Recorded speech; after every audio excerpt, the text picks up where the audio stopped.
Boy, oh boy, man, oh man, the MHA Sports Festival. What an amazing art. You had to do with explosion powers beating up women for the love of the game, some emo dude spawning in glaciers to impress the huzz, and then some kid with broccoli on his head that has a pain kink. But hey, let's get into it. Follow my Instagram and show some love to the channel. I'm gonna give a very quick rundown overview of what led up to the festival arc. Strap in. So essentially, Deku just got his quirk from All Might one for all by eating one of his pubes. Then we are introduced to his recovering Fent at Aizawa. Literally, the dude looks like he snorts white powder for the love of the game. Anyways, his initial test reveals that Deku struggles with one for all and the potential for getting expelled. The students participate in battle training exercises showcasing their quirks and teamwork. Midoriya further struggles with one for all. He's washed, he's trash. Y'all can't convince me otherwise. Not gonna lie, when I was 12 watching this, I actually used to stress on how trash Deku was, because I wasn't used to not seeing greatness like these fellas right here. This group named the League of Villains attacks USJ, forcing the students to face some real danger, some real pressure. Midoriya witnesses the powers of the villains and the strength of his classmates and realizes that they're gonna get the season 1 mark treatment. All Might throws some brutal hands with the Nomu, showing the students the true power of the symbol of peace. Yes, sir! The students begin preparing for the MHA Sports Festival, with Midoriya focusing on controlling All for One with the help from All Might. See, unlike Mark, he's actually making a change. And the day arrives. The press conference pulls up looking tough, but caused a little bit of commotion and dismay, but it's alright. And now, the students get ready to enter the stadium. See, that wasn't so bad. That was like, what, 3 minutes? I know y'all TikTok fiends have dipped quicker than Ging from Hunter x Hunter, but it's alright. Let's begin. Pull up your pants. Shut up, I'm scared of women.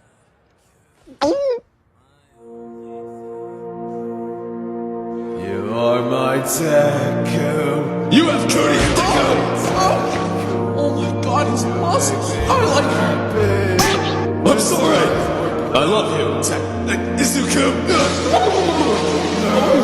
Watch all these are straight and ready wet. I'm going. Fist you contact. Oh my god, yes.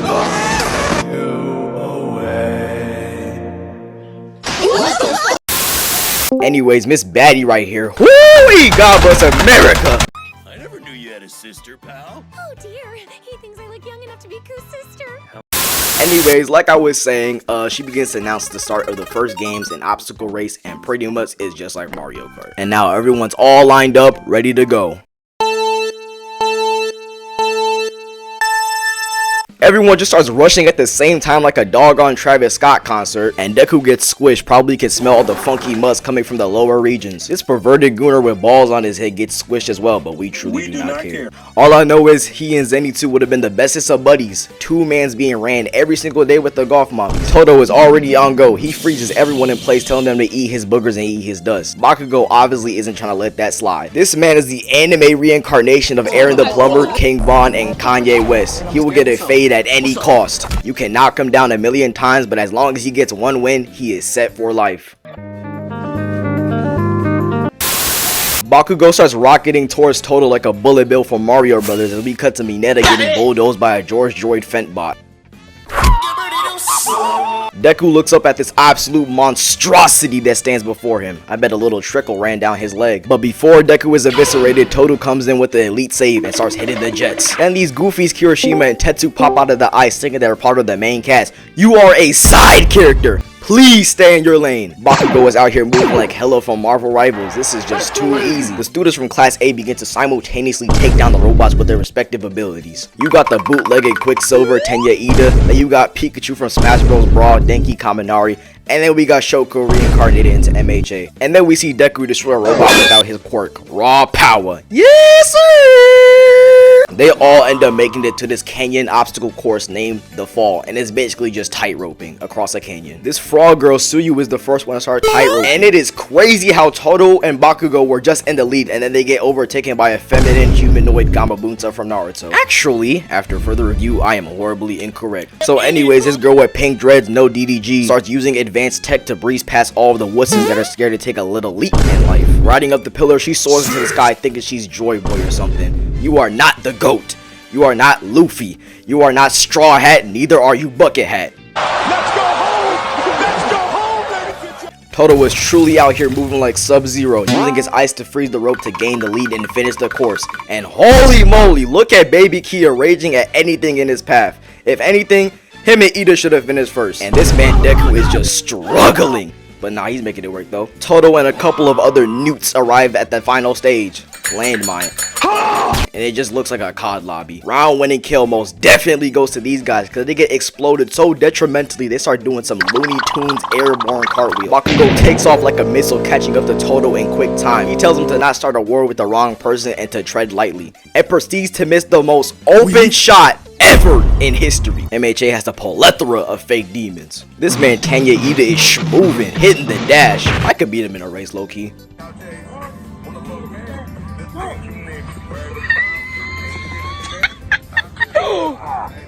Damn! Anyways, Deku grabs a piece of a robot, stealing a move out of Bakugo's bag, slams the plate of metal on landmine, going shooting to the air like, I don't know, 1,000 feet?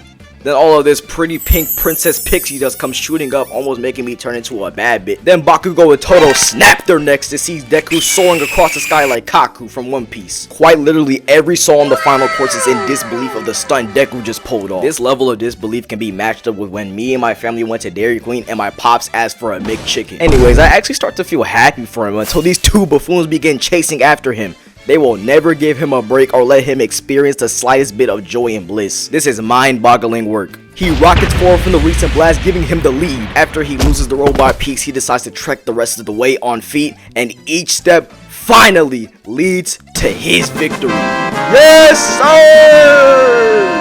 Deku over everyone in UA, no doubt! And this fella all might damn near had an orgasm and a stroke. If Deku lost, he would have gambled all his life savings away with the Budweiser being clutched in his hand. This win was so stupendous that you had Shigaraki watching him from a Twitch live stream, cheesing mad hard. And I feel him on this one. Finally being accepted after all your hard work for years on end, the right thing to do is cry. And this is how I'll be if you punch that subscribe button and like button. I'm just playing. Toto came shortly afterwards, and so did Crash Out King and the rest of UA, but we truly do not care. And we move on to the next event, which is the Calvary Battle. Now we are in the second event, the Calvary Battle, and it is essentially just legalized chain snatching and horse riding. You steal a headband successfully, you accumulate points. Simple as eating a McChicken. We cut to the teams, and first up we got Shoto's Egregious Four, consisting of Tenya, Momo, and Denki. Next we got Team Midoriya, consisted of Uraraka, Fumikage, and Hatsume. After that we got Team Tetsu Tetsu, and I don't even need to name anyone on this team because all of these fraudulent weaklings are putting up no points on the board. Straight Tony Snell attributes. Next up, we got Team Bakugo with Sero, Kirishima, and Ashido. Then we got Team Shinso, and this by far is the toughest lineup I have ever seen. We got Shinso as the point guard, then backing him up at the 2, we got Shota, and after that, we got this omnisexual beauty pageant at the 3, and then we got Tailboy covering power forward and center. I know some of y'all are finna disagree, but y'all are not seeing the vision. So boom, we started off, and everyone immediately starts going for Team Midoriya. Had my man shook, but if you really think about it, this is Aura for real. Kage tells Deku to make his move and stop lagging out, but unfortunately some crack-induced zombie looking guy uses his abilities to make them sink into the ground. But you cannot tell me this dude doesn't look like a zombie from PvZ. Hatsume uses her tech to help them evade and rocket into the air. Jiro uses her earlobes to catch them, but it's deflected and she loses her headband in the process. She is buns out here moving like Joakim Noah. Matter of fact, why does Noah even like her? Deku starts hyping them up and he tries to act all nonchalant and shit. But deep down, you know his heart is hitting the Dougie. Anyways, we cut to Invisible Girl's team and some fat lip who looks like Usopp points out that her chain also got snatched. Trying to snatch my stuff. That's a no-no. And it was none other than this vile, dreadful, repulsive, flamboyant, eye-killing simpleton. I strongly dislike this man with an avid passion. Just look at him and tell me you wouldn't want to smack him senseless like, bro, I'm going to harm you. My bad, I got off track. Team Mineta starts rushing towards Deku team and they try to step back and activate Space Creator, but Ochako's foot is stuck on, what is the best way to put this? Mineta's, purple circular objects? Tongue Boy and Chris Tyson's midget disciple begin to bombard Izuku's team with some freaky attacks. There is zero reason why your tongue should extend this long, unless you're pleasing the gals or licking somebody's butthole clean like an anteater. Hatsume sacrifices one of her leg rockets to escape being taken, and here comes Mr. Switch 'em down trying to intercept them like a laser beam. He fires a blast, but Kage fends off the attack with his shadow, but at a cost. I'm fighting for my life. Y'all killing me with this. I gave y'all 30 years of my Bakugo gets rolled back to his team as not even 2 seconds later, we see his chain get snatched by the same person I previously expressed my absolute detestment for. French Montana is on cool with that right now. This guy is up next. He begins to taunt them, and this man is about to any second now. Rule 1, do not irritate this nitroglycerin demon in the slightest way possible. You will reap the consequences. But it's alright though, because this hellhound decides to switch up the plans and kill everyone. The Calvary battle is about to enter its second half with 12 teams remaining, and this is where things begin to turn up. Strap in real quick. Mineta somehow ends up losing his headband, and I'm assuming one of the fodder teams snatching because obviously they get not a screen time. And I'm just noticing that Shoji is a combination of a One Piece villain and it's also a bit like niggas that be cheating on 2K. Denki decides to release an electrical burst that does diddly squat, and Toto uses this opportunity to freeze 90% of the teams in place and begins snatching chains left and right. He might be competing with the dude that snatched Quavo's chain in 2021. Toto starts approaching Deku's team with his Covenant and black capes. They try to flee, but the jetpack is out of juice, so Tokoyami decides to step in. He's really been putting his team on his back. You got a dude who can outspeed a bullet, a girl that can go band for band with Tony Stark tech-wise, and then you got a gal who uses anti-gravitational abilities, but somehow a dude with a bird on his head and his imaginary best friend is carrying. Yeah. Alright, they're washed. He attempts to strike back, but is deflected by a shield Momo created, and since Dark Shadow cannot hang with them, they end up getting backed into a corner. We shift to Bakugo inhaling rage drugs and getting ready to eviscerate this "ooh, you know what you are," but ends up getting elegantly weaved. Brody didn't even need to look. Bakugo goes in for a second attack, but this time Monoma uses Kirishima's quirk to block it. Then this guy comes up and ejects a wave of nut towards both of the combatants. He must goon rapidly for this to happen. LeBron specifically. The nut ends up solidifying, holding Bakugo's team in place and making his pupil turn into the size of a summer ant. Toto's team finally backs him into a corner, but this is all a part of Deku's plan. He's too crafty. Tengia activates his engines and uses reciprocal burst to speedily snatch Deku's chain, and all of these guys are left behind in time. Like, look at him, staring at absolutely nothing. And this fellow starts feeling himself like some industry plant female artist. If you know, you know. Deku tells him to get back in there. Job's not finished, and begins to charge up a devastating one-for-all smash. And so far, Toto's team is in the lead with 10 million points. Holy cow. But it's alright though, because we see Bakugo leap into the air like Prime MJ with nothing but pure malice and hatred. He gets blocked by a circle of glass, but he's like, nah, and cocks his fist back to Timbuktu and says, "Give me those chains!" Snatching 2 chains and moving his team up to 3rd place. Bakugo's team begins hawking down Monoma's team viciously. He looks back only to see Sero shooting a long plaster of tape. They were like, "Oh, you missed." Only for Bakugo's team to rocket forward and take his chain back, placing them in 2nd place. Let's go! And good news is also on the other side, because Deku forces Shoto to use his flames, but blows them out in the process, not injuring his hand, and grabs back his chain with 11 seconds on the board as the countdown begins. Every remaining team charges after Toto's as he prepares to use his ice to defend himself, but boom, time is up. His team is declared the winner. Bakugo's team comes in 2nd, Purple Guy Hairs comes in 3rd, and Deku's team comes in 4th. And when he heard that, he begins crying streams of tears. Gotta love it, man. But now we are on the final event, the tournament fight, and by far my favorite. First match, we got Shinso versus Midoriya, and Brody's posing like a nervous gooner. They both walk up to the ring and begin the fight. Shinso begins talking bad about Bakugo, and I think he must have seen the egregious repulsive ships because he charges forward but gets frozen. Shinso puts Izuku in a daze, telling them that there are goth girls in a 5-mile radius. Goth girls! Goth girls! Oh my days! Goth girls!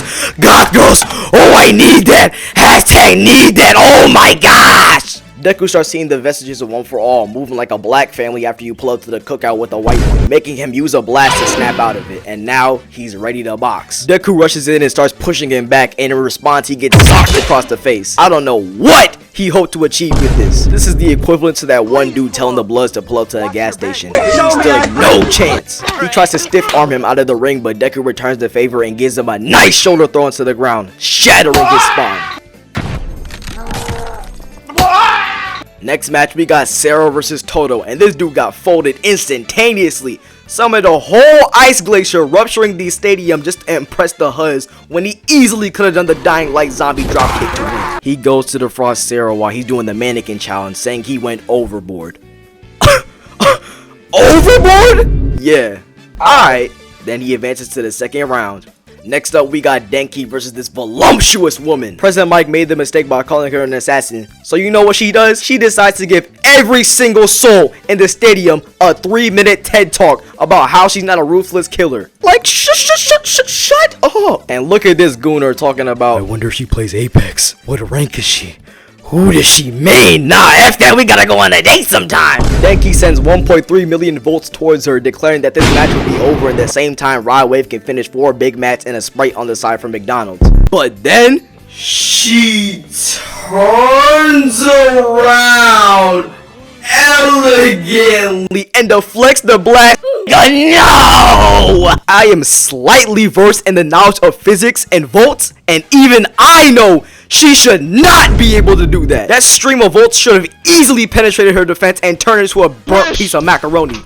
I'm out of breath. She then uses the large strand of hair to lift him up in the air, declaring her the winner. And if you're wondering why his face looks like he got the best sloppy toppy in the century, it's because every time he exceeds his wattage limit, it short circuits his brain, turning him into Saitama. Now we got Tenya Ida versus Hatsume, the two tech lords. Ida rushes towards her in a jiffy, attempting to strike her, but she dodges easily. She has sensors equipped to her body that can help her dodge attacks even blind to the eye, and pretty much Ida is cooked, cause if he can't catch her off guard, he can't directly attack her. What is he gonna do? Is what I would say if I didn't push that Tenya Ida agenda. Always bet on Ida. Tenya tries to attack her again, but she leaps into the air, ascending like an angry bird. Then he uses his engines to try to speed up, but she shoots a fishnet, capturing him for 10 minutes. And throughout these 10 excruciating minutes, she gives everyone in the stadium a TED Talk, pushing her technology agenda, and eventually forfeiting, making Ida the winner. Yes, sir! What did I tell you? Always been on Ida! Next up, we got Ashido versus Ayama. He kicks it up by shooting a laser beam she easily leaps over. She coats her feet in acid to maneuver around the laser beams, closing in the distance. Ayama gets a little tummy ache, which allows her to hurl acid on his laser reactor and give him a vicious uppercut, straight mac and cheese. And tell me why this freaky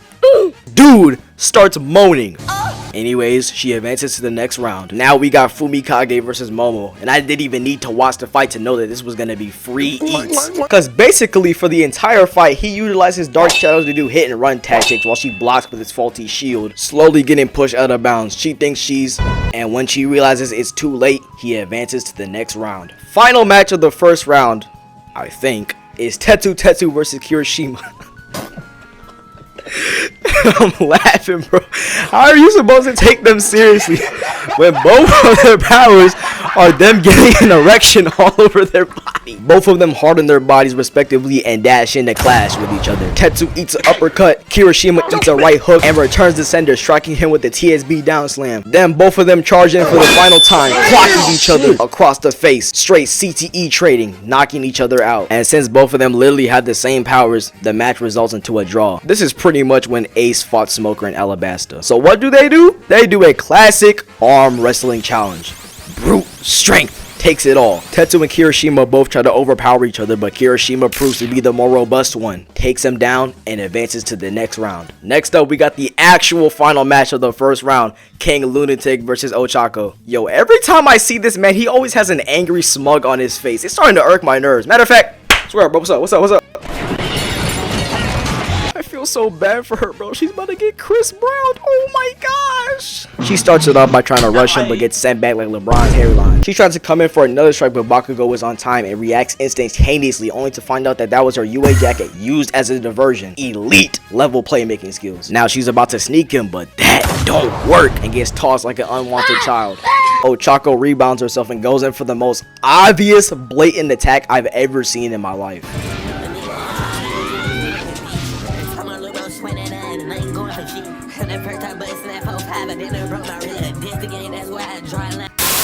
And for that, she eats a blast straight to the noggin. She tries to rush in again, but Bakugo hits her with a Playboy Cardi.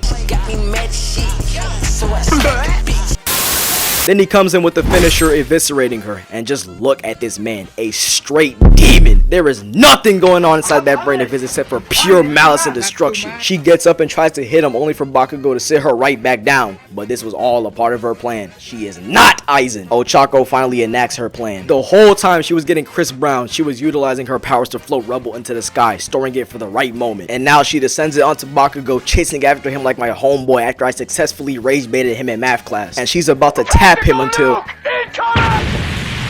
exploding all the debris in one shot. Bakugo tries to continue the fight, but she is down for the count. She knows she's gonna look like Rihanna after he's finished with her, so she passes out, declaring that she'll be a strong hero one day. Now we got by far one of the best orchestrated fights in MHA history, Izuku versus Todoroki. They both walk up to each other and get into their fighting positions. Todo begins the battle with his trademark Ice Glacier move, but Deku completely outdoes him. The blast sends wind towards Todo, almost sweeping him off his feet, but he uses ice to rebound himself. He does the exact same thing twice in a row, just spamming that X button, but Deku blasts it away each time. And you know, since he hasn't tamed One for All and can't use it without looking like he dipped his arm in a lake full of purple Kool-Aid, he has to disperse his power throughout his fingers, minimizing the damage and also allowing him to use his arm in dire situations. Todo quickly assesses his match as an endurance band for band and decides to go all out. He fires another trademark Glacier, but Izuku blows it away once again. Now he has 4 chances left to win. You would think at this point any normal, scratch that, any sane individual would quit right then and there, but no. As I previously stated, this piece of broccoli has a pain king. Todo starts ice skating towards him, hops into the air like Naruto and attempts to JGS down slam him, but he steps back, feeling like Harden. Todo catches his foot in an ice block, so he decides to release a full power smash. Bro didn't even have a second thought about it, pure primal instincts. And that blast almost sends Todo out of bounds, NBA backcourt violation, but he hangs on by a thread. I never knew Gooners could be this mighty. I low-key feel something growing down there. Both fighters notice something about each other. Deku's hands look like he just fisted Barney, and Todo is twitching like he just got off that fresh pack of za. He tries to send another massive ice pillar, but gets caught off guard and almost gets sent out of bounds once again. Not gonna lie, this should have counted as a win. Look at the distance! His feet are behind the line! This is code for ejection! Deku tells Todo to embrace the flames and stop being a sassy little crybaby and go all out. Yeah, just cause your dad used your mom as a boxing bag doesn't mean you can't use your flames. Cause you better grow a pair and come at me with all you got! But clearly, his head is as hard as a boulder because he decides to not use his flames, allowing Deku to get an open liver shot, but he freezes his arm in the process. They're cooking right now! Deku wallows in pain and it's honestly not looking great for him. Both of his arms are doomed, Todo is holding back, and he still hasn't got knocked out of bounds. Todo fires off another signature attack, but the speed has slowed down, letting Deku leap out of the way. He starts hitting the straight ring around the rosy, making Deku airball the easiest attack of his career. Deku can't make a fist, so he decides to flick his finger off his mouth, sending another wind blast, but it does zilch. Todo keeps questioning him why he's sweating so hard, making zero progress, but Deku tells him he wants to be just like the greats. All Might James, Nana Jordan, and Endeavor Bryant. He responds with a flying headbutt to his stomach, knocking the Sonic rings out of him. Then he comes in with another easy liver shot, but he eats it like straight grits and bacon. He begins to think about truly embracing the flames and stop holding back and being a crybaby. This dude Deku made the mistake of giving him a power-up because both of them charge him with their strongest attacks for the final time, with Todo thanking him for airdropping him a power-up, and boom! The explosion happens, causing absolute destruction. The smoke finally clears to see Deku slumped out on the floor like me after I heard Rod Wave dropped a new album. I was gonna start cooking Deku, but he went out like a G. Alright, we finna breeze through this. Tenya Ida fights the green hair girl and simply pushes her out of bounds with no effort. Then we cut to Fumikage versus Ashido, where he overpowers her with pure muscle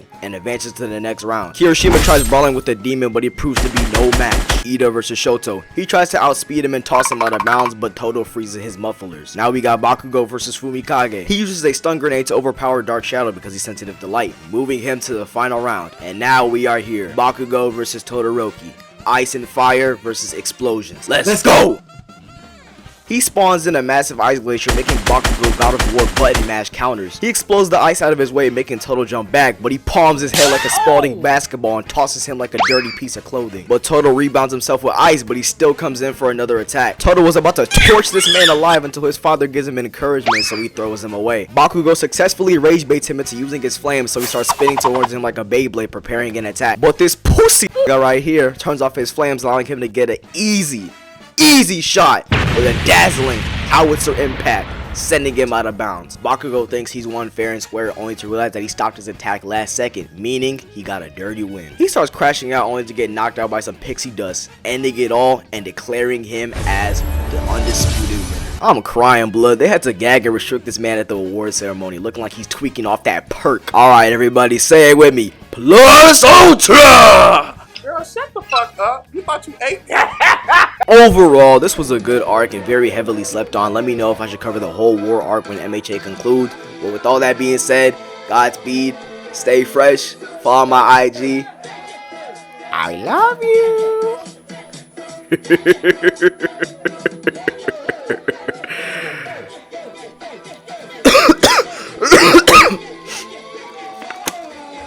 Bro, stop the gore.